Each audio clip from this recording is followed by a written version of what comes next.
ভাই হাতে থেকে বাটটা পড়ে গেল, আপনি কিছু মনে করেন না।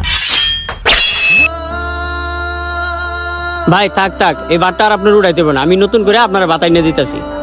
সমস্যা নাই, ভাতগুলি তো আমার জন্যই পড়ছে, ভাতগুলি আমি তুলে খাইতে পারবো। আরে না, এই বাত আপনি উড়াইন না, এই বাতগুলি আমার ভুলের জন্যই পড়ছে। এই বাত তুলতে হবে না, আমি আপনারা নতুন করে বাতাই নিয়ে দিতেছি। আপনারা আর আনতে হইব না, ভাতগুলি আমার কিসমতে নাই, এই জন্য ভাতগুলি পড়ে গেছে। আমি নিজেই ভাত তুলে নিতে পারবো, প্লেটটা দেন আমার কাছে। ভাই আপনি মনে হয় ঘাবড়াইতেছেন, ঘাবড়ানির কোনো কারণ নাই। আমি আপনাকে নতুন করে ভাত এনে দিই, আপনি পরা ভাত খাবেন কেন? দেখেন না এই টেবিলে কত মশা মাছি বয়, পরে তো আপনি এই ভাতগুলি খাইলে অসুস্থ হয়ে পড়বেন। আমাদের আলকরিম হোটেলের একটা নিয়ম আছে, আমি যদি এই টেবিলের পরা ময়লা ভাত আপনারা খাওয়াই, তা খেয়ে যদি আপনি অসুস্থ হয়ে যান, পরে তো স্যার আমার চাকরি থাকবে না। নিয়ম আছে তো বুঝলাম, তারপরেও এতগুলি ভাত নষ্ট করা ঠিক না। আর সবচেয়ে বড় কথা হলো আমার কাছে বেশি টাকাও নাই। স্যার এই ভাতের জন্য আপনার কোনো টাকা দিতে হবে না, আপনি একটু ওয়েট করেন, আপনার জন্য নতুন করে ভাত এনে দিচ্ছি। আর এই ভাতগুলি যে নষ্ট হবে, স্যার প্লেটটা আমার কাছে দেন, আর ভাত আমরা নষ্ট হইতে দিই না। আমাদের হোটেলের পিছনে মুরগির একটা খামার আছে, ওই খামারে আমি ভাতগুলি দিয়ে দিব। স্যার আপনি একটু বসেন, আপনার জন্য নতুন করে ভাত নিয়ে আসতেছি।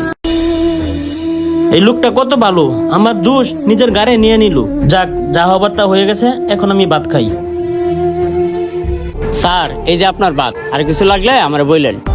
আচ্ছা ঠিক আছে, সমস্যা নাই। ঠিক আছে স্যার।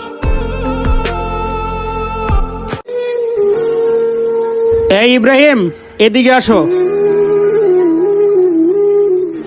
তোমার কি কোনো আক্কেল জ্ঞান নাই? হাতের থেকে ভাত পরে কেমনে? স্যার আমি তো ভাত ইচ্ছা করে ফেলাইনি। ভাত তুই ইচ্ছা করে ফেলাস নাই ভালো কথা, তুই আবার কাস্টমারের সাথে মায়া দেখে দিকে স্কিল লেগে। আর এই হোটেলটা কি তোর বাপের?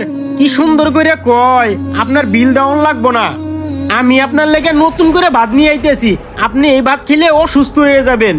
ওই লোকটা বলছে ওনার কাছে বেশি টাকা নেই, এই জন্য ওই লোকটারে বলছি আপনার ভাতের বিল দেওয়া লাগবে না। যাই বলেন স্যার, দোষটা আমারই ছিল।